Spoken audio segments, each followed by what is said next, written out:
Assalamualaikum warahmatullahi wabarakatuh. Waalaikumsalam warahmatullahi wabarakatuh. Innal hamdalillah nahmaduhu wa nasta'inu wa nastaghfiruh wa nu'minu bihi wa natawakkalu alayhi wa na'udzu billahi min shururi anfusina wa min sayyiati a'malina. May yahdihillahu fala mudilla lahu wa may yudlilhu fala hadiya lahu. Asyhadu an la ilaha illallah wahdahu la syarika lahu wa asyhadu anna Muhammadan abduhu wa rasuluhu la nabiyya ba'd. Allahumma salli ala sayyidina wa habibina wa syafi'ina wa maulana Muhammad ibn Abdillah. Qala Allah ta'ala fi ayatin ukhra ba'da a'udzu billahi minasy syaithanir rajim. Bismillahirrahmanirrahim. Ya ayyuhalladzina amanu taqullaha wa qulu qawlan sadida yuslih lakum a'malakum wa yaghfir lakum dzunubakum wa may yuti'illaha wa rasulahu faqad faza fawzan 'azima.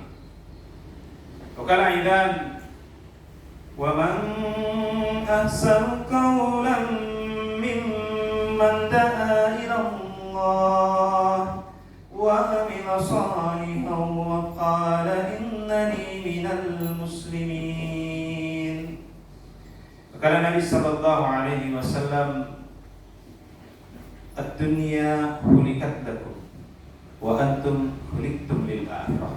Shadaqallahul azim wa sadaqa rasulul karim. Amma ba'd. Hadirin jamaah salat zuhur yang insyaallah dimuliakan Allah Subhanahu wa taala. Bersyukur kita kepada Allah Subhanahu wa taala betapa banyak nikmat yang Allah Subhanahu wa taala berikan kepada kita. Syukur kita karena hari ini Allah Subhanahu wa taala masih titipkan lagi ruh di dalam jasad-jasad. Syukur kita karena hari ini kita masih bisa lagi menikmati makanan, minuman dan segala macam. Tetapi syukur untuk itu semua adalah sebuah perkara yang kecil saja. Karena sejatinya yang patut untuk kita syukuri adalah karena Allah Subhanahu wa taala telah tetapkan kita ini sebagai umat Islam, umat baginda Nabi sallallahu alaihi wasallam. Tidak kalah penting lagi karena Allah Subhanahu wa taala titipkan iman di dalam hati. Kalau hanya sekedar syukur karena makanan, kalau hanya sekedar syukur karena perut kenyang, kalau hanya kita sekedar syukur karena masih kita bernapas, maka orang-orang yang tidak menyembah Allah pun hari ini masih bisa makan kenyang. Ya. Orang yang tidak kenal Allah pun hari ini masih diberikan napas oleh Allah Subhanahu wa taala. Maka sejatinya kekuatan iman kita yang antarkan kita ke tempat ini memenuhi panggilan Allah Subhanahu wa taala. Perkara itulah yang paling patut untuk kita syukuri hari ini. Hadirin yang dimuliakan Allah Subhanahu wa taala. Semua manusia mau bahagia. Ya. Kerjaannya apa saja dia mau, pasti mau bahagia. Dia jadi polisi, pasti ketika ditanya apa mau bahagia, pasti mau. Mau jadi satpam, apa mau bahagia, pasti juga mau. Ketika pekerjaannya seorang petani, buruh bangunan, seorang pengayuh beca, pasti mau bahagia. Bahkan orang yang hari ini ada dalam lembaga, ketika ditanya apakah dia mau bahagia atau tidak, jawabannya pasti mau. Maka letak adilnya Allah Subhanahu wa taala, Allah tidak letakkan kebahagiaan dalam jabatan. Allah juga tidak letakkan kebahagiaan dalam harta. Betapa banyak manusia hari ini yang punya jabatan tetapi rasa kehidupannya dia menderita.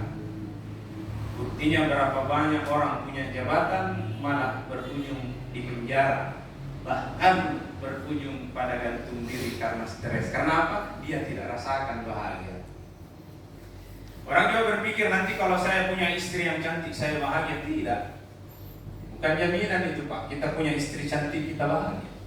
Betapa banyak orang laki-laki sampai stres masuk rumah sakit jiwa karena istrinya selingkuh, karena istrinya cantik. Tetapi siapa saja Allah dijamin siapa saja yang amalkan agama di dalam kehidupan ini, maka pasti dan pasti dia akan dibahagiakan oleh Allah Subhanahu wa taala. Jangan kira kita hari ini ya di sini lagi salat, ini jaminan kebahagiaan dari Allah kita peroleh. Jika dibandingkan mereka yang hari ini di luar sana ya, sibuk dengan mencari perkara-perkara kehidupan dunia sampai lupa menempelkan jidatnya ke lantai menyembah Allah. Hari ini boleh jadi dia bahagia, tetapi nanti di akhirat dia akan merasakan penderitaan dalam nerakanya Allah Subhanahu wa taala. Satu salat kita tinggalkan, kata alim ulama, maka dikatakan kita dihukum, dibuatkan dalam neraka satu buah pintu yang wajib untuk dia masuki. Lamanya di dalam neraka hanya satu wukuf saja. Satu wukuf itu ditafsirkan oleh alim ulama lamanya 80 tahun akhirat. Sebentar saja.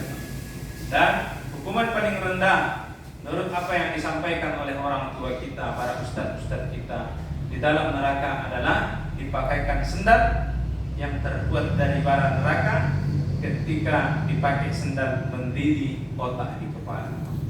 Ya. Kalau hari ini mau coba-coba rekan-rekan satpam, nanti kalau kembali ke rumah boleh ya tapal lu aku merotak tanpa pendek dicek. Kalau bisa ditahan berarti ada bakat tak masuk neraka, insyaallah. Hadirin dimuliakan Allah Subhanahu wa taala. Agama inilah yang akan membahagiakan kita. Ya.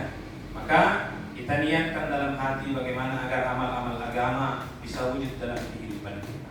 Bukan hanya sekedar salat, bukan hanya sekedar daripada baca Quran, bukan hanya sekedar berpuasa di bulan Ramadan, tetapi agama ini meliputi ibadah. Pertama imaniyah, ibadah, muamalah, muasyarah, dan akhlaknya hendaklah mencontoh-contoh akhlak daripada baginda Nabi sallallahu alaihi wasallam.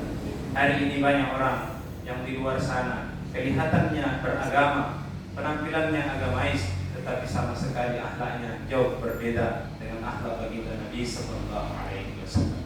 Ibu bapak sekalian yang dimuliakan Allah Subhanahu wa taala, apapun yang terjadi dalam kehidupan kita, apapun yang ditakdirkan Allah Subhanahu wa taala dalam kehidupan kita, itulah yang terbaik. Hari ini seperti saya, Allah berikan takdirkan jadi polisi. Rekan-rekan sekalian, nanti takdirnya terserah di mana. Bapak-bapak yang hari ini punya pekerjaan apa saja, silahkan. Itu adalah takdir Allah Subhanahu wa taala. Tetapi jadikan apa yang Allah Subhanahu wa taala takdirkan untuk kita menjadi sebuah kendaraan masuk ke dalam keridhaan Allah, masuk ke dalam surganya Allah Subhanahu wa taala. Jangan sampai pangkat yang kita punya, jabatan yang kita punya malah mendatangkan daripada kemurkaan Allah Subhanahu wa taala. Maka itulah kecelakaan yang sebenarnya. Jangan sampai harta yang kita punya membawa kita masuk ke dalam nerakanya Allah Subhanahu wa taala. Jangan sampai kita yang hari ini statusnya sebagai anak menjadi asbab kecelakaan orang tua kita, mendorong daripada orang tua kita masuk ke dalam nerakanya Allah Subhanahu wa taala. Dan jangan sampai kita yang hari ini statusnya orang tua lalai mengajarkan agama kepada anak-anak kita, sehingga anak-anak kita pun akan menjadi kendaraan kita masuk ke dalam nerakanya Allah Subhanahu wa taala. Hari ini banyak orang keliru. Dianggapnya anaknya sukses dan berhasil kalau jadi pegawai, jadi polisi, jadi tentara dan segala macamnya, lupa ajarkan agama. Akhirnya anaknya betul punya harta, punya jabatan, punya segala macamnya, ditempatkan di tempat yang jauh. Ketika orang tuanya mau meninggal dunia, tidak satupun anaknya yang kembali, bahkan anaknya dengan santai mengatakan kepada keluarganya, "Sampai bau tahu betul, supaya bapak, supaya anakku, bapak kengan itu atau aku kain kapan, penuh ini di dalam liang kubur orang tua saya." Kenapa? Karena orang tua lalai dalam mengajarkan anak-anaknya perkara agama, lalai dalam mengajarkan anak-anaknya perkara-perkara kebaikan. Maka kita hidupkan agama kita di dalam kehidupan kita hari ini. Siapa tahu terlalu lama nih? Tambah lagi. Ibu bapak sekalian, hari ini agama banyak tinggal di kita, tidak berada di hati.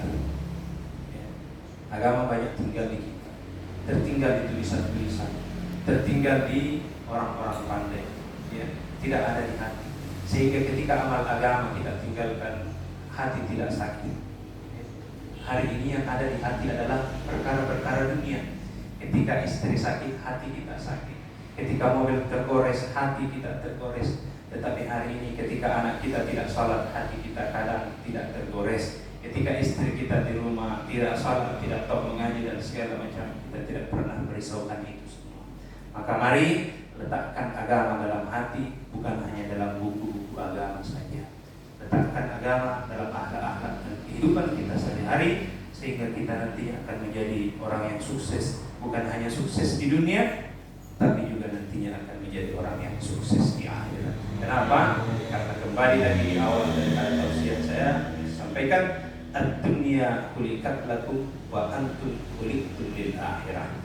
Dunia ini diciptakan oleh Allah Subhanahu wa taala untuk kita semua, tetapi ketahuilah kita semua ini diciptakan oleh Allah Subhanahu wa taala untuk akhirat. Demikian, mudah-mudahan bisa mendatangkan manfaat kepada Allah Subhanahu wa taala. Saya mohon ampun kepada tuan-tuan sekalian yang mendengarkan. Saya mohon maaf apabila terdapat salah dan kehilapan. Subhanallah bihamdi, subhanallah bihamdi, asyhadu an la ilaha illa anta, astaghfiruka wa atubu ilaik. Wassalamualaikum warahmatullahi wabarakatuh.